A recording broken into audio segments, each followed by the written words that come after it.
Hello friends, welcome to IT index. आज के video में हम लोग बात करने वाले हैं एसडी वैन कंपोनेंट्स के बारे में, राइट। क्योंकि प्रीवियस वीडियो में मैंने आपको कंपोनेंट्स के बारे में एक बेसिक सा आइडिया दिया था। इसमें हम लोगों ने बात की थी वी मैनेज की, वी बॉन्ड, वी स्मार्ट, ये सभी एसडी वैन कंपोनेंट्स हैं, राइट। इसके अलावा अगर बात करें तो आपका वीएज या फिर सीएज।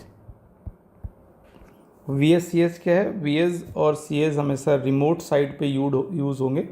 जो भी क्लाइंट साइड है उस साइड पे आपको वीएज एक विप्टेला का बॉक्स है, जस्ट लाइक राउटर ही, ये आपका ब्रांच साइड में यूज़ होगा।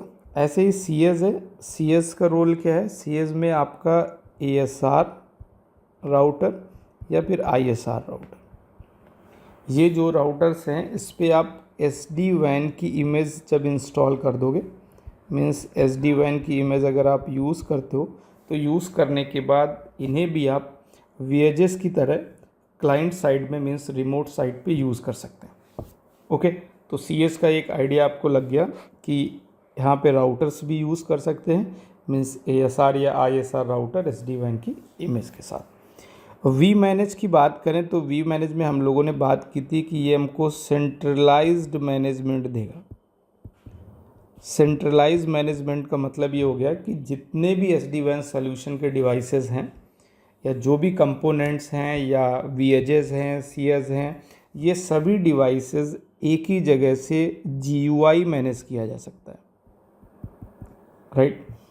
वी बॉन्ड की बात करें तो ऐसा बोल सकते हैं कि एसडी वैन सोल्यूशन का कोई भी डिवाइस अगर एसडी वैन सोल्यूशन का पार्ट बनेगा, एसडी वैन फैब सोल्यूशन का जो भी फैब्रिक है उसका पार्ट बनेगा, तो उस टाइम पे उसे फर्स्ट टाइम जो ऑथेंटिकेशन लेनी पड़ेगी वो किसके थ्रू लेनी पड़ेगी? वी बॉन्ड के थ्रू। मीन्स जो ऑथेंटिकेशन का रोल है वो किसका है? वी बॉन्ड का।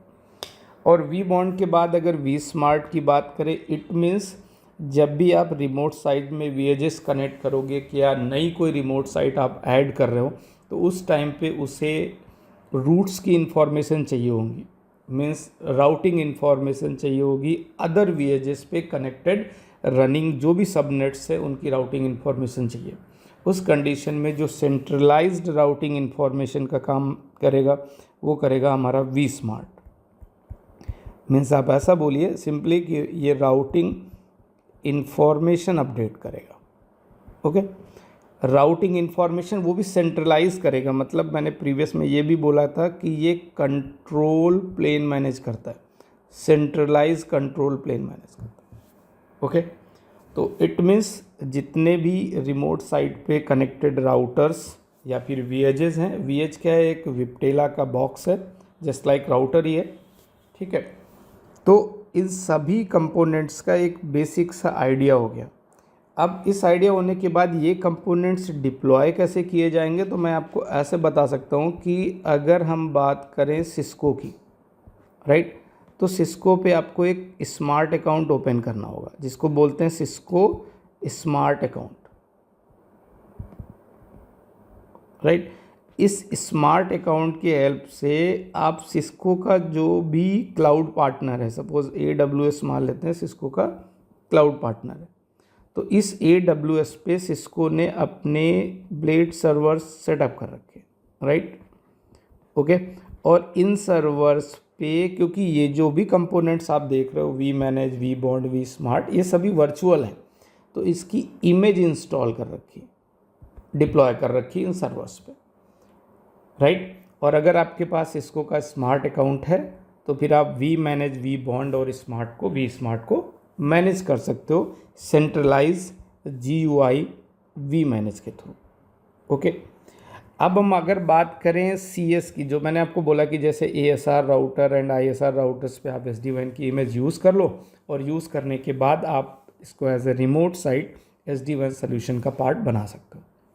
अब ASR और ISR राउटर, जैसा कि आपको आइडिया होगा कि जो ASR राउटर्स होते हैं इसमें आपका 900 सीरीज़ के राउटर्स आते हैं, 1000 सीरीज़ के राउटर्स हो गए, 1900 सीरीज़ के राउटर हो गए। एक्चुअल में ASR जो राउटर होता है वो वहाँ पे यूज़ करते हैं जिधर हमें बैंडविड्थ की ज़्यादा रिक्वायरमेंट्स होती है। मीन्स आप ऐसा समझो कि ASR राउटर आपका up to 100 Gbps bandwidth support करेगा और ISR आपका वही up to 10 Gbps। Okay, ISR के अगर मॉडल नंबर्स का आपको आइडिया हो तो 800 सीरीज़ के भी राउटर्स आते हैं ISR, 2900 सीरीज़ के मिल जाएंगे, 4000 सीरीज़ के ISR राउटर्स मिल जाएंगे, राइट। तो ये चीज़ आपको क्लियर है कि दो पार्ट हो गए। एक आपका हो गया कि SD-WAN सॉल्यूशन में ये तीनों कंपोनेंट्स होंगे और जो ब्रांच साइड है उस साइड में आपका VH या फिर CS यूज़ हो जाएगा। वो एज ए क्लाइंट पे डिपेंड करता है कि वो आपका विप्टेला का बॉक्स ना खरीद के अपने पास, अगर उनके पास पहले से राउटर्स हैं और उसी पे SD-WAN की इमेज इंस्टॉल करके रिमोट साइट पे अटैच कर सकते हैं। ओके, तो अब ये बात रही इनकी डिप्लॉयमेंट की। तो जैसे मैंने बोला कि AWS पे डिप्लॉय कर सकते हैं, बट आप चाहो तो इनको ऑन प्रिम भी डिप्लॉय कर सकते हैं। अब वो रिक्वायरमेंट पे डिपेंड करता है, क्योंकि ऑन प्रिम अगर डिप्लॉयमेंट कर रहे हो आप तो इट मीन्स आपकी कॉस्टिंग ज़्यादा आएगी। लेकिन जैसे गवर्नमेंट के बहुत सारे ऐसे प्रोजेक्ट्स होंगे जो वो लोग क्या करते हैं, अपना प्राइवेट क्लाउड यूज़ करते हैं, और अगर आप अपना प्राइवेट क्लाउड यूज़ करते हो तो फिर ऑन प्रिम इंस्टॉल करके as a private cloud use कर सकते हैं कि AWS या फिर आपका एज़्योर या फिर आप ये मान लो गूगल क्लाउड पे नहीं यूज़ करना है। तो ये चीज़ क्लियर हो गई आपके माइंड में, ये बात बिल्कुल क्लियर है कि जो कंपोनेंट्स हैं इन्हें हम कंट्रोलर्स भी बोलते हैं। ये कंट्रोलर्स आपके क्लाउड प्लेटफॉर्म पे रहेंगे और जो भी VH या CSs हैं ये आपका रिमोट साइट के राउटर्स हैं। मैं एक छोटी सी टोपोलॉजी क्रिएट करता हूँ, उस टोपोलॉजी की हेल्प से समझते हैं कि ये कैसे काम करता है, राइट। मैं ऐसा कुछ बना रहा हूँ कि मैं vSmart से ज़रा बात करता हूँ, vSmart के बारे में, राइट, कि vSmart का रोल क्या है। vSmart का रोल है राउटिंग इंफॉर्मेशन अपडेट करना। ओके, अब vSmart राउटिंग इंफॉर्मेशन किसको अपडेट करेगा? vSmart राउटिंग इंफॉर्मेशन VH को अपडेट करेगा, राइट। तो मान लेते हैं vSmart से हमने 2 VS कनेक्ट कर दिया। ओके, तो VS अगर आप कनेक्ट करोगे तो ये रिमोट साइट की बात हो रही, आपकी ये रिमोट साइट है और इस रिमोट साइट में आपके पास लाइन में कोई सबनेट चल रहा होगा। मान लेते हैं लाइन में 10.10.10.0/24, इधर लाइन में एक सबनेट 192.168.10.0/24, राइट। तो एक VS आपका ये है और एक VS, 2 VSs हैं और ये vSmart है। vSmart जैसा कि मैं आपको बता चुका हूँ कि राउटिंग इन्फॉर्मेशन अपडेट करेगा और वो भी सेंट्रलाइज। मतलब मैं ऐसा बोलूँ कि vSmart क्या है, कंट्रोल प्लेन मैनेज करता है, राइट। कंट्रोल प्लेन और डेटा प्लेन के बारे में आप लोगों को आइडिया होगा, ठीक है। Control plane means routing information, means अगर VS1 को VS2 से कोई अपडेट चाहिए, VS2 के रूट्स की कोई इन्फॉर्मेशन चाहिए, राइट। इस कंडीशन में VS2 पहले अपडेट किसको करेगा? vSmart को, और vSmart देन अपडेट करेगा VS1 को। ऐसे ही अगर मुझे इस लैन नेटवर्क की इंफॉर्मेशन VS2 को चाहिए तो सबसे पहले VS1 vSmart को अपडेट करेगा, देन vSmart VS2 को अपडेट करेगा। ओके, तो इसका मतलब ये है कि जो भी कंट्रोल प्लेन का रोल है वो किसका है? vSmart का। आप ऐसे समझ लो कि आपने एक कोई और साइट ले ली, मतलब एक नया VS है, ठीक, VS3, राइट। ये न्यू साइट है और इस न्यू साइट को जैसे ही आप SD-WAN सॉल्यूशन का पार्ट बनाओगे, अभी तो मैं VS के साथ कर रहा हूँ, अदरवाइज फर्स्ट टाइम क्या होगा, फर्स्ट टाइम तो vBond के थ्रू इसको ऑथेंटिकेशन लेना पड़ेगा। मैं मान के चलता हूँ कि vBond से ऑथराइज हो गया और ये फैब्रिक का पार्ट है, मीन्स SD-WAN सॉल्यूशन का पार्ट है, राइट। तो इस कंडीशन में क्या होगा, जो भी VS3 में रनिंग नेटवर्क है, सपोज 172.16.1.0/24, ये नेटवर्क V3 के पास आ जाएगा, राइट। क्योंकि जैसे ये सोल्यूशन का पार्ट बनेगा, इसके साथ जो भी लैन नेटवर्क है या जो भी लैन में सबनेट्स रनिंग में है, अभी तो सिंगल सबनेट है, आगे चल के बात करेंगे कि लैन में मल्टीपल सबनेट्स हो सकते हैं, राइट। तो इस तरीके से अब मैं वी स्मार्ट की अगर बात करूँ तो वी स्मार्ट के पास 172.16.1.0 की इंफॉर्मेशन है,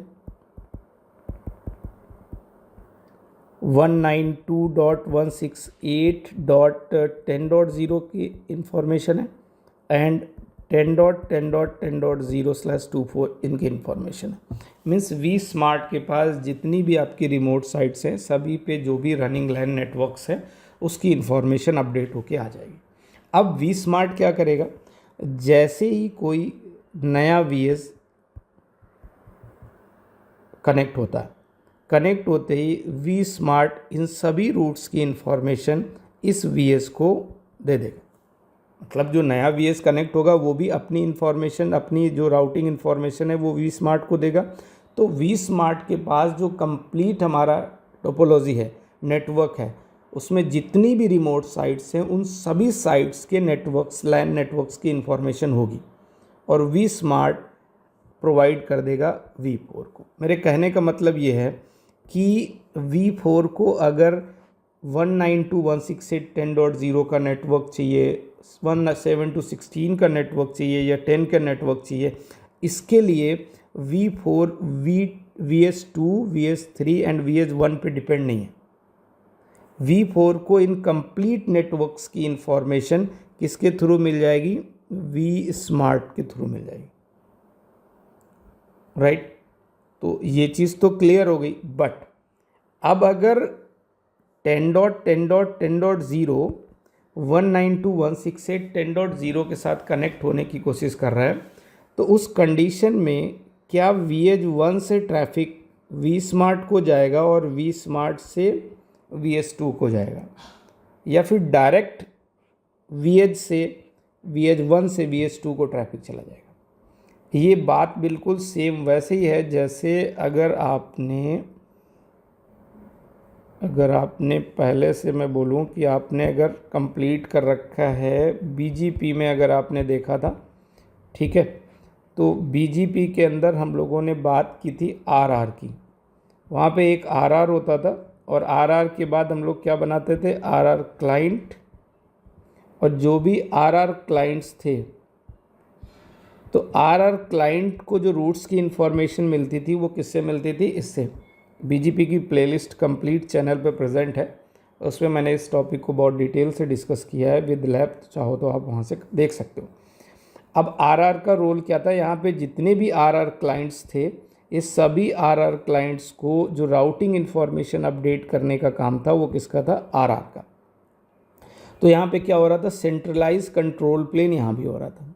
बट जब एक RR से दूसरे RR, मतलब इधर मान लेते हैं A नेटवर्क है, इधर B नेटवर्क है, A को B से कनेक्ट होना है, ट्रैफिक भेजना है, तो A के पास B तक जाने के लिए जो नेक्स्ट हॉप होता था वो नेक्स्ट हॉप ये होता, और B से A पे आने के लिए जो नेक्स्ट हॉप होता था वो ये होता।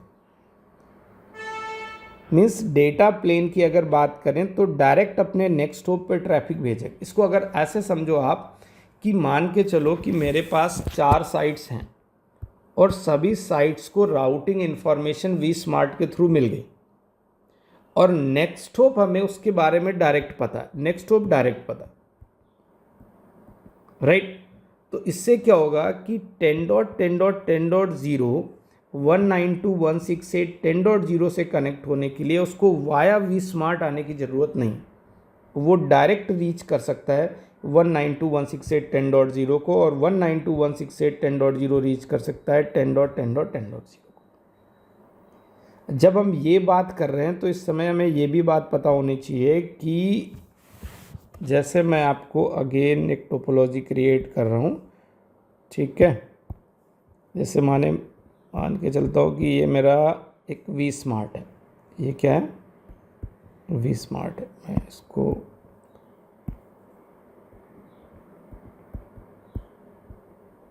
राइट, और वी स्मार्ट VS1 और ये हो गया हमारा VS2, राइट। वी स्मार्ट ने VS1 और 2 के साथ जो VS1 में एक नेटवर्क मैंने अभी आपको दिखाया 10.10.0/24 इधर 192.168.10.0/24, राइट। ये दोनों नेटवर्क्स हैं। अब वी स्मार्ट इस वी एच के साथ एक ओ एम पी अपडेट भेजेगा। क्या भेजेगा? O M P update. अब ओ एम पी अपडेट क्या है? देखिए, ओ एम पी एक प्रोटोकॉल है, right, overlay management protocol. O M P का मीनिंग क्या है, आप ऐसा समझिए, ओवरले मैनेजमेंट प्रोटोकॉल, राइट। ये protocol just like similar to BGP. जैसे आपने बीजीपी पढ़ा है, तो बीजीपी में जिस तरीके से एट्रीब्यूट्स होते थे वैसे आपके ओएमपी में भी एट्रीब्यूट्स होंगे, बट ओएमपी के अंदर जो प्लस है वो ये है कि ये एसएसएल बेस है। ओएमपी क्या है? SSL base, right. तो जब ओएम एट्रीब्यूट्स के बारे में बात करेंगे, इसके डिटेल से डिस्कस करेंगे। अब मैं इसको यहाँ पे कुछ ऐसे क्रिएट कर रहा हूँ कि मैंने एक यहाँ टनल बना दी, राइट। अब यहाँ पे दो टर्म आते हैं। ओ एम पी अपडेट तो आपको आइडिया हो गया कि वी स्मार्ट और वी एजेस के बीच में ओ एम पी अपडेट होगा, और ओ एम पी अपडेट में वी एज अपने रूट्स की इंफॉर्मेशन वी स्मार्ट को देगा, और वी स्मार्ट के पास जितने भी अदर साइट्स के नेटवर्क्स की इंफॉर्मेशन होगी वो वी एस को प्रोवाइड कर देंगे, राइट। इसके बाद दो पॉइंट इसमें आते हैं। बात होती है अंडरले एंड ओवरले की, राइट। जैसे मैं इस टनल का नाम लिखता हूँ ओवरले टनल। ये कुछ टर्म चेंज है, बस नाम चेंज है। आप समझिए, आपको ये चीज़ पहले से आती होगी क्योंकि आपने वीपीएन पढ़ा होगा। अगर मैं साइट टू साइट वीपीएन की बात करूं तो उस टाइम पे आपको आइडिया है कि इन दोनों पॉइंट्स के बीच में रीचेबिलिटी होनी चाहिए, और अगर फिजिकल इन दोनों पॉइंट्स के बीच में वाया आईएसपी रीचेबिलिटी होती थी तो हम क्या करते थे, इन दोनों के बीच में एक टनल क्रिएट कर लेते थे, और टनल क्रिएट करने के बाद ये प्राइवेट नेटवर्क इस प्राइवेट नेटवर्क के साथ कनेक्ट हो जाता था, राइट। तो अंडरले एंड ओवरले का सिंपल सा मतलब ये है कि अंडरले का मतलब है फिजिकल कनेक्शन, राइट, और ओवरले का मतलब है वर्चुअल। मीन्स अगर मैं इन दो एंड के बारे में बात करूं, सपोज ये आपका 112.1.1.1 है और ये 113.1.1.1 है। मैं ऐसा मान के चलूं कि इन दोनों के बीच में जो कनेक्टिविटी है वो फिजिकल है, तो ये हमारा जो इन दोनों के बीच में रीचेबिलिटी हो रही है ये हमारा है अंडरले, और दोनों के बीच में रीचेबिलिटी होने की वजह से हमने यहाँ पे एक टनल बनाई, और this tunnel is called overlay. Clear? तो इस तरीके से क्या होगा कि जो भी हमारे लैन नेटवर्क्स हैं ये आपस में एक दूसरे के साथ कनेक्ट हो जाएंगे। तो ओवरले कोई बड़ी चीज़ नहीं है। ओवरले का मतलब ये है कि एक फिजिकल कनेक्टिविटी दो एंड पे आपके है, तो उसको आप अंडरले बोल लीजिए, ठीक है। और दो एंड पे आप इसको ऐसा समझ लीजिए, और डिटेल से समझना है तो ऐसे समझिए कि ये आपका रहा वी मैनेज, ये रहा आपका वी बॉन्ड, और ये रहा आपका वी स्मार्ट, राइट। और इससे कनेक्ट होने के लिए आपका वी एज है, राइट। अब वी एज के पास दो लिंक है, एक MPLS लिंक है और वी एज के पास एक इंटरनेट सर्किट है, राइट। इंटरनेट सर्किट है और MPLS लिंक है, ओके। तो देखा जाए तो अंडरले की अगर इसके पास तो डुअल है, तो इसके बीच में ये इसके और इसके बीच में जो फिजिकल कनेक्शन क्रिएट है ये क्या है, आपका अंडरले। और इसी में जो हम वर्चुअल टनल क्रिएट करेंगे तो वो क्या हो जाएगा, ओवरले, ओके। एक बेसिक्स आइडिया देने के लिए मैंने वीपीएन की बात की, ठीक है। और ऐसे ही वीपीएन के बारे में आगे चल के बात भी करेंगे कि इनको एक टनल, वीपीएन टनल की तरह बोल सकते हैं, इनिशियली बोल सकते हैं। बाकी तो इसका जो टर्म यूज़ करेंगे वो यूज़ करेंगे overlay tunnel, right.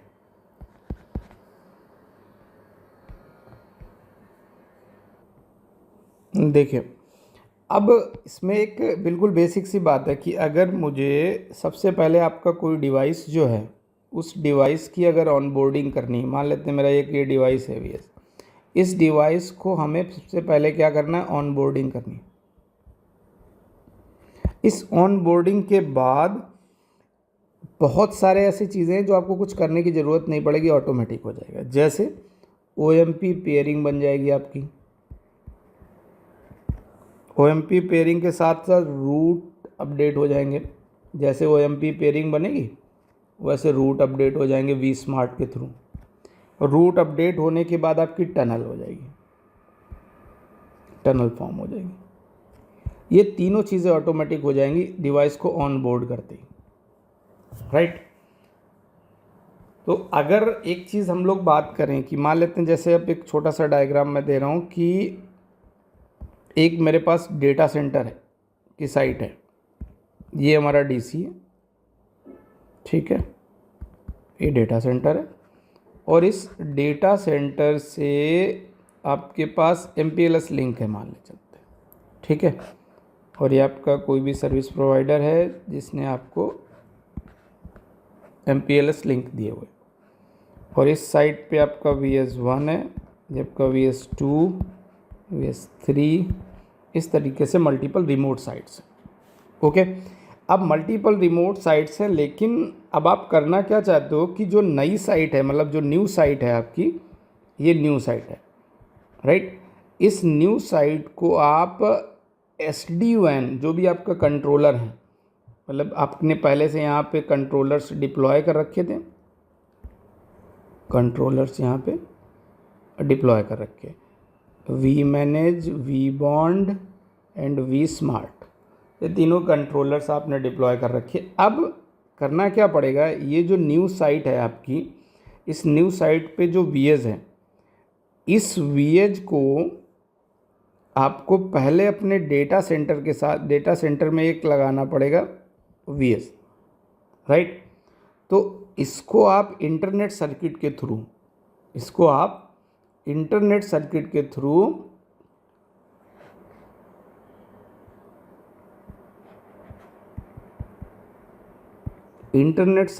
Through controllers तक रीच करा सकते हो। और उसके बाद में, क्योंकि ये भी VS इंटरनेट सर्किट के थ्रू किससे रीच कर जाएगा, कंट्रोलर्स तक, इसके बाद में आप इन दो VSs के बीच में टनल बना सकते हो, इन दोनों VSs के बीच में एक टनल क्रिएट कर सकते हो, राइट। मतलब माइग्रेशन की अगर हम बात करें इस तरीके से आप डेटा सेंटर में एक VS को डिप्लॉय करके उससे आप कंट्रोलर्स को रीच कर लोगे, और जो आप रिमोट साइट है उससे कंट्रोलर्स को रीच करोगे, और फिर इन दोनों के बीच में एक टनल क्रिएट हो जाएगी, राइट। इस तरीके से स्टेप बाय स्टेप आप जो माइग्रेशन है इस तरीके से कर सकते हो। ओके, तो अभी तो मैंने एक बेसिक्स आइडिया दिया, फिर जब टोपोलॉजी करेंगे पूरी की पूरी तो इसमें एक लैब का पार्ट होगा ये, ठीक है। तो आई थिंक मैं इस वीडियो को अब यहीं पे कंप्लीट करता हूँ, क्योंकि नेक्स्ट वीडियो में मैं आपके साथ जो बात करने वाला हूँ वो ये बात करने वाला हूँ कि vManage, vSmart एंड vBond, ये जो भी कंपोनेंट्स हैं, इन सभी कंपोनेंट्स में अगर मैं VS की ऑनबोर्डिंग कराता हूँ तो ऑनबोर्डिंग के टाइम पे सबसे पहले vBond का क्या रोल होगा, देन vManage, vSmart, इसके बारे में डिटेल डिस्कस करेंगे नेक्स्ट वीडियो में। ओके।